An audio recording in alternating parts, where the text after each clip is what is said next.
comrades. It's unfortunate that, first let me profusely apologize that when you started I was not here. And as a result, that means I might say things which were said before. At least Allah give me that leverage.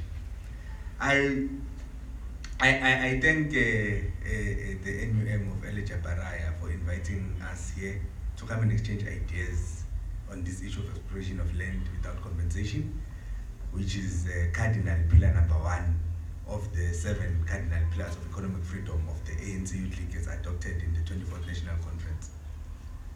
I think, comrades, when we deal with this matter, I think there are 3 reasons why in the main I came here, Nobel. The first one is that, society only grows or develops to a higher stage if there is a free exchange and contest of ideas. If we do not allow that, we will not grow as a society. In fact, we will regress. We'll do what you are saying, Nobel, to say that, when you are in charge or perceived to be in charge, with time you think you are moving forward, only to find that you are entrenching the backwardness of the past. That's the first reason. The second reason is that, Comrade Tina spoke about the Youth League and its absence, which is a fair point that she's making. It's unfortunate that she's not here now, because I would have spoken to her about the weaknesses of the Youth League, which were engineered by the National Executive Committee of the ANC. Because it's no secret why you are here. We all know why you are here. Yeah. We had a credible leadership in 2013, led by a young lawyer, Comrade Donald Lamula. They dissolved him for no reason. So, but that's another issue. I'm just saying, the second issue for me is that there is no youth voice in this debate of land expropriation without compensation. And it is a serious concern for me. A youth voice is extremely important in every forum or struggle. In fact, what has carried different revolutions in the world are activities of young people. So if you don't get that correct, you will not move forward. The third is that this discussion is organized by the NUM. And to me, Comrade Nopala, the issue of land is as important to mine workers or as sentimental to mine workers as it is to the peasants and farm dwellers. And the reason is what you spoke about earlier, the issue of the Glen Grey Act. Because the super exploitation that is happening in the mining industry in South Africa is mainly happening because of the Glen Grey Act, where people had to be forced dispossess their land in the countryside where they were staying to go and work for mines at a cheaper rate, or in some instances for free. Others were given guns and later those guns were withdrawn. So that is to mine workers, the issue of land is extremely sentimental and it's important. I'm happy that we're having this discussion, comrades. Now, I don't think we're having this discussion, Nobala, for its own sake. There are a number of important things which we must help each other resolve, or we must assist each other get over if we were to have a land expropriation regime which will benefit Africans in particular and blacks in general, in particular the working class. Because one mistake which you must not do is to assume that land expropriation is class neutral. It is not. Any process of change is not class neutral. It is contested by the contending class forces. And with land expropriation it happens. So one of the questions that you must answer, very frankly, who will own this land post-expropriation without compensation? You must answer that question. We can't run away from it. The next question which we must attempt to answer collectively is to say, if we allow the state to own land, do we have mechanisms through legislation that will ensure that this land is not used for factional purposes or patronage of a dominant faction or those who are in charge of the state, like we are seeing in Zimbabwe? It's a reality. They took land from people, but it is given to leaders of Zimbabwe. If you differ with the dominant faction, they expropriate. irrespective whether you are giving the country food, whatever you are doing. The third question is to say, what then happens if the state, which is in charge at that particular point in time, or the people in charge of the state, because the state always remains, we do not share their vision, like you people of the Western Cape. But we must not think that what happened in the Western Cape can never happen to the country. We don't wish for it, but nothing is constant but change. So those are the things which we must deal with as we take this discussion of the land. And these things are important, comrades, because in as much as history is littered with many successes of land of expropriation, or what we call a land reform program, it is also littered with many failures of it. One, we can go to Mozambique, Nopal. In Mozambique, the land is owned by the state. They engage in what I would call a state-centered land reform program. But what is happening? The state is now selling the land or giving it or leasing it to big mining companies in coal, gas, and some sugar companies. This is so bad such that the peasants movement in Mozambique have started to revolt, because they are dispossessed now themselves in land which belongs to the state for profits to be maximized. So we can't sit here today and think that if the land is expropriated, if the land is in the hands of the state, all will go well. I'm raising these things not to say land expropriation is wrong. I am a proponent of land expropriation without compensation, and it ought to happen, it must happen now. But we must be vigilant, because we're not vigilant, we'll make a very serious mistake of assuming that all is well. Land expropriation without compensation is naturally revolutionary, and I doubt it is. So I think that's what we must be dealing with, comrades. The other issue, comrades, is to say what is matters for me, Comrade Nopal. Who do we learn from and what do we learn? In principle, I think in principle and in practice we agree. We must expropriate land without compensation.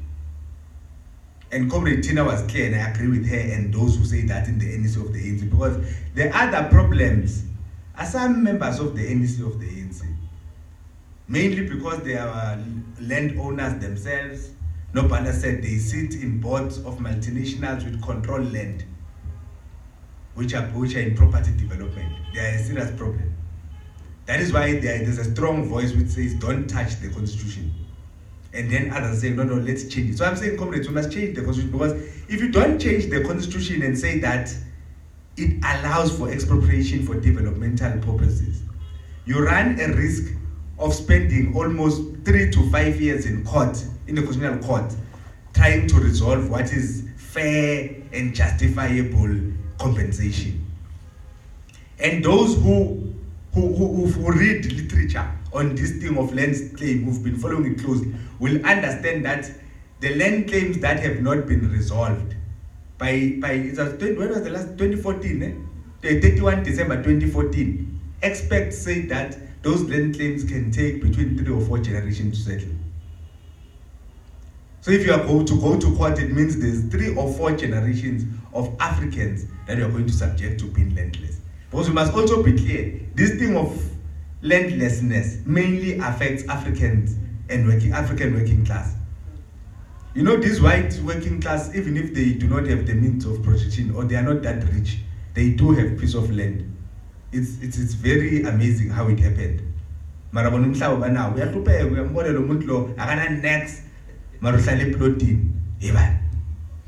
do you get a plot and you are poor? Where did you get it?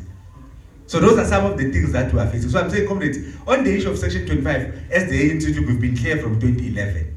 We must change that constitution to avoid any ambiguity, for the state to identify land and say, this we need to build a school, and take it with ease. And comrades must not be dishonest. You know, the problem also is that comrades are extremely dishonest. The leadership of the ANC, when Dikgang Moseneke was still a deputy chief justice, he wrote an article and said that I am going to retire in less than 2 years. Can someone come test this thing of expropriation of land without compensation? I'm waiting for it. My considered view is that it is possible. None of them did it. None of them. They all chose to pay land claims. And what does these land claims do, comrades? The first thing they did is what Nopala was saying. Instead, they've enriched Afrikaner capital. The beneficiaries of apartheid continue to benefit under the previous regime of land reform or the current regime. Because what did they do? You want to buy land from me? I know its value is 3 million. I go and capture one official in Department of Rural Development. I say I'll give him 2 million, and they say that land is 50 million. And the state wants to buy it for a particular family which has claimed, and they are convinced with their case that that land belongs to that family. So we can't live in that regime, comrades. Because in the main, Afrikaners are those who continue to benefit. Secondly, we can also avoid that we have a very strained fiscus in South Africa. So when you speak about land expropriation, that where the state must still pay land to people who did not pay for it, you are causing us a very serious problem. We don't have money, comrades. For every rand we have no bala, we owe almost 60 cents. Between 53, 55 and 60 cents. So where are we going to get money to buy this land? So I think the constitution must be changed. It must be very clear.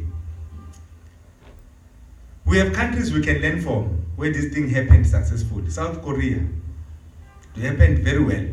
In fact, when South Korea did not have land was still owned by their colonizers. I think their colonizers was Japan. South Korea was colonized by Japan. At the time, they were amongst the most struggling economies in the world. But today they are doing well. And when you look at their composition of the GDP, agriculture has got a serious contribution. And at the center of that contribution is the implementation of a successful land reform program. Even in Zimbabwe, comrades, there are problems with it. In fact, I think they messed it up. Nobala tried giving history why Mugabe was ultimately pressured and he did not have time to plan. And that's the other mistake that the ANC is doing. Because the truth of the matter, it's not only that there is no youth voice in this debate. Even the ANC is not in charge of this debate. They are following. If you recall very well when this discussion started, even for Ronald, they were saying there's no need to change the constitution. There's no need to change. That's what they were saying when this thing started. Up until late, when they were starting to feel that, no, it looks like in terms of the idea of changing the constitution, the EFF has become hegemonic in these public hearings. Then President Cyril Ramaphosa at night said, no, we might need to change it. That's the root of the matter. The ANC is just not in charge of this debate. Whether they are turned or stand, they are landed, we're just following. And for me, that's a serious problem. We don't have a model. If you go to, in the same National Executive Committee, people who attend the same Lehutla, I know that we're trying to get them here. It would have been interesting to hear. You go to Ronald, he says nationalization of land. He said, no. The state does not have capacity to distribute, can't even distribute title deeds. You go to Mason, he says, no, the state must own this thing. It must own it. If you give it to private to people, they will give it to their families, even when their families can no longer use it. So it's not a plan, and I'm glad that some of them admit that the matter, even in the policy conference, came from the floor. It was not in any discussion document. Read discussion documents building up to the policy conference. It was not there. We're still speaking of an expedite land reform program. That's what we were saying. So it shows that we were not theoretically armed for it by the time we took that resolution. And it is catching us up with us now. And it is discussions like this that will help us take it forward. And I was saying that even in Zimbabwe, they were assisted by this program, Comrade Secretary. With its problems, it was able to increase the number of black farmers, which is something that we must commend. Because farming is extremely important for food security and other things. Now, comrades, the central question wherever you go is to say, firstly, we must start by dismissing myths. You know, when you say must separate myth, dismissing a myth is mainly about separating truths from lies, facts from perceptions. That's the responsibility of young people. We ought to do that. The first one that we must do is to say that if land was to change hands and be owned by black people, there's going to be food insecurity in South Africa. That argument is not scientific, comrade, and if anything, it borders on racism. And we must be able to say that as it is. Look, comrades, people who work farms on a daily basis are black people, in particular black women. Now, those are the people who work farms. So to just by change of ownership, you cannot then kill food security in the country. But what the state must do, because they always make examples of farms that are lying and not being used, the state must subsidize emerging black farmers such that they are able to compete with established white farmers. Because white farmers themselves were not born as great white farmers. They were subsidized by the apartheid government. That is extremely important. But also, Bomama, when this thing happened, you must not think that these comrades or men in the ANC are your friend in this thing. Some of them are wolves in sheepskin. Look, the freedom charter is clear, land must be given to those who work it. But I can bet with my life now, in the society we live in, when the land starts coming back, beneficiaries are going to be South African men. Even if it goes to black people, to be black men.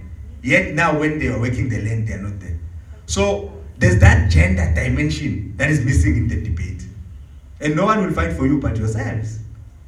You know, beneficiaries of this system will say, then we share a good law. That's the truth of the matter.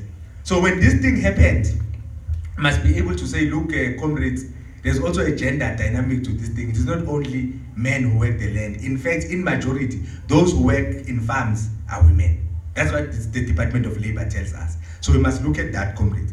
But comrades, what is it that we need the land for? Nopala is saying we must say we want it, we don't care what we do. I don't think that's a sound argument, Nopala. Or we're going to help this thing. Look, comrades, the first thing, even here, you don't go far. We don't even have parking here. And this is a multi-purpose center. When you have a center of this nature, you cater that there will be a day where there will be more people. You ought to create parking. But if there's no land to create that parking, what are you going to do? You are going to build a multi-purpose center like this one, where there's no. It's not correct. So we do need our people are living in squalor, man. We are squashed, my comrade. Even like RDP, man, it's something. It's very problematic. An RDP house is small itself, but the person can't jump 2 times. Maka jump 2 times over Makelwan. Our method. It can't be correct. We need it. It becomes worse. Municipalities now no longer even have land for cemeteries. Most there are other areas where they are considering good person to have a I personally don't have a problem with it. I don't believe in the dead, Nopala. I'm a Marxist, so I don't care. When I'm dead, I'm dead. But I'm just saying, there are those who hold these things sentimentally. It can't be that we don't have land to bury Africans, but there's a person in Saudi Arabia, in America, who's only seen that land on Google Maps and have never set a foot, but owns it. It's not correct. Can't be correct. We have a problem of apartheid spatial development that still remains intact. Blacks or Africans must stay as far as possible from their central business district. Most how apartheid was stratified as comrades. It was whites first, they stay in town close to the central business district. Then further than whites, they put blacks, they put Indians. Further than Indians, they put coloreds. Then it's us black people. And Nopala, I always argue, Khalid in the NEC, I always say to him, I don't see us winning back the Western Cape until we theorize about the problem of a poor voter support amongst the colored community. Let's leave the issue of service delivery and all these things that you see here. But the truth of the matter is that coloreds were better off under apartheid than now.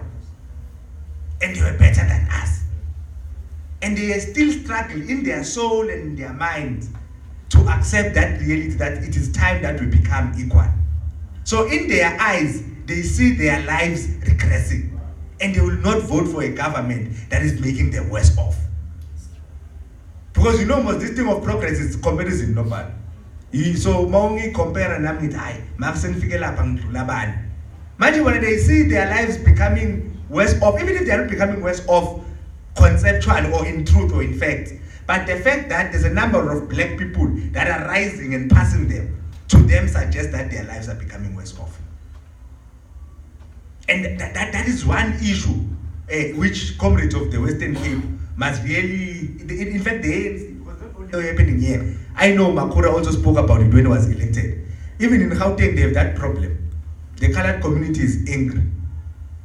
And they are angry because they feel that their lives are becoming worse off.